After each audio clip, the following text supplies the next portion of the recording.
Hey bhuti ngicela ukukhuluma mfethu nabalaleli bevuma FM mfethu abalaleli namanje abantu banenkinga Phumlane abantu babhekene nosizi kakhulu ezinye inkinga ibuye ngathi ngiyayixazululeke and the only option they have is to give up and let go.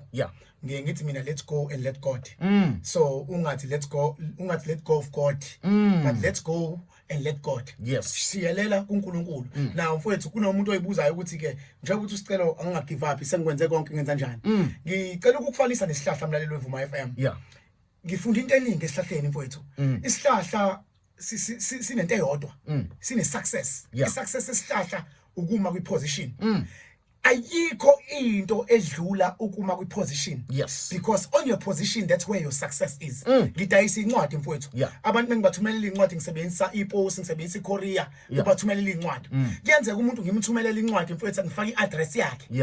Ifika incwadi kuye engekho kwiaddress nefoni yakhe ivaliwe. Izijike ibuye ize la ithunyelwe khona.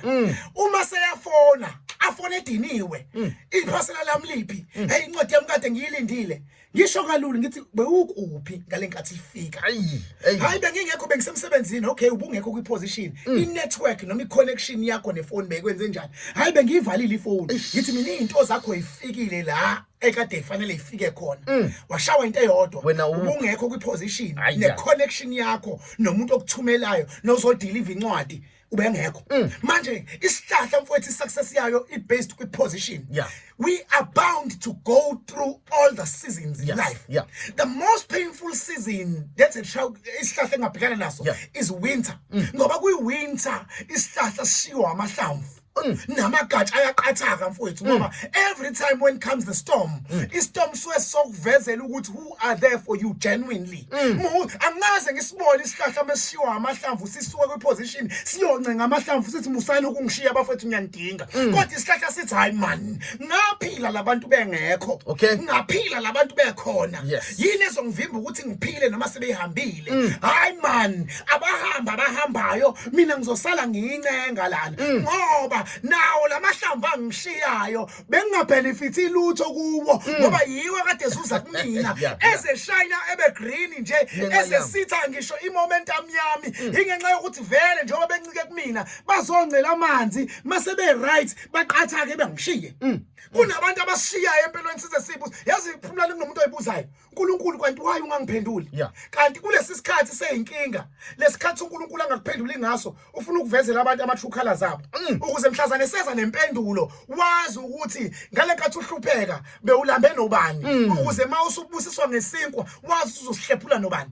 thina into esishayayo sifike sihlupheke abantu abaseduze kwethu bangakholelwa kithi kube yibo abazama usidicelela phansi mhlazane uNkulunkulu esiphakamisa siphinde simeme the same people akade befuna usingaphumeleli sisiza abantu abafuna ukusibona siphansi siphakamisa abantu abafuna ukusibona siphansi manje ngizothi ke mlaleli wevuma FM ngicela ufane nesihlahla yes ngiyavuma bazokushiya abantu yes ngiyavuma kuzofika ivunguvungu nephepho kodwa thiwa mawususa ufisha emanzini ukuphila kwakho kuyaphela mawususa isihlahla emhlabathini ukuphila kwaso kuyaphela kanjalo noma ususa umuntu kuNkulunkulu ukuphila kwakhe kuyaphela ngizothi mina be rooted in God because noma ngathiwa uNkulunkulu ufana nempande uNkulunkulu akaveli kakhulu kodwa ubona ngokuma kwesihlahla ukuthi ukhona ngoba nesihlahla mesimile impande asiziboni impande ziyaenjoy kuba underground isihlahla kuphela sisho nje impande manje kuba nabantu abafuna ukuzothatha ishine bazothatha iglory amahlamvu ayathanda ukuthatha iglory kanti umuntu owenza umsebenzi omkhulu impande ngaphansi zidonsa amanzi eindaweni ezikude noNkulunkulu naye izibusiso zakho idonsa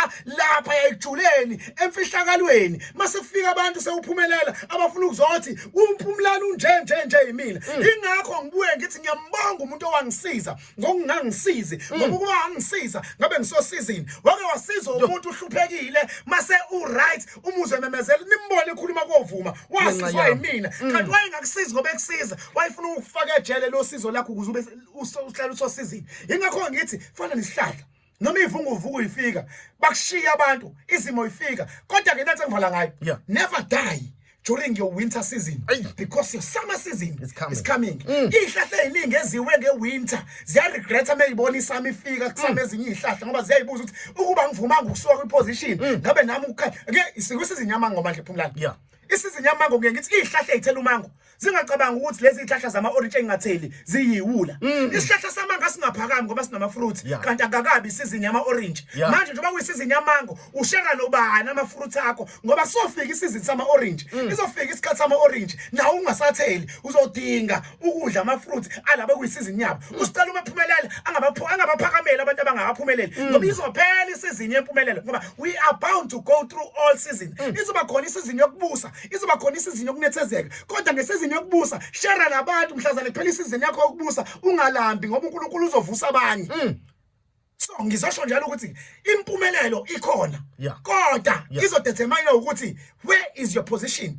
Sifana nempilo isimpilo ifana newash u1 2 3 angaze ngibone ngo2 o'clock u3 usuka kwiposition uyolwisa u2 o'clock uthi ayisuka 2 sengifuna ukufika isikhathi sami kodwa u2 u3 o'clock ngubona uma kwiposition ushayile ihlombo u2 uthi ayiseku2 o'clock that means my time is coming because if your neighbor is succeeding that means God is in the neighborhood. Ungamonela ungambulala umakhelwane ngempumelelo yakhe jabulela ukuthi shothi makuphumelela umakhelwane nami ngizophumelela. So mesithi 2:30 uyajabula u3 ukuthi hayi shothi wasihamba isikhathi lesami siyeza angaze ngibone u3 usuka kwiposition ngoba uyazi mengingasuka kule position siyothi sifike sami isikhathi singasekho. So ngiyacela ungamdoubt uNkulunkulu iblessing yakhe iyayazi address yayo wena remain in your address because mase kufika isikhathi sokudeliver into zakho fanele ube neconnection noNkulunkulu ngoba iaddress iyaziwa.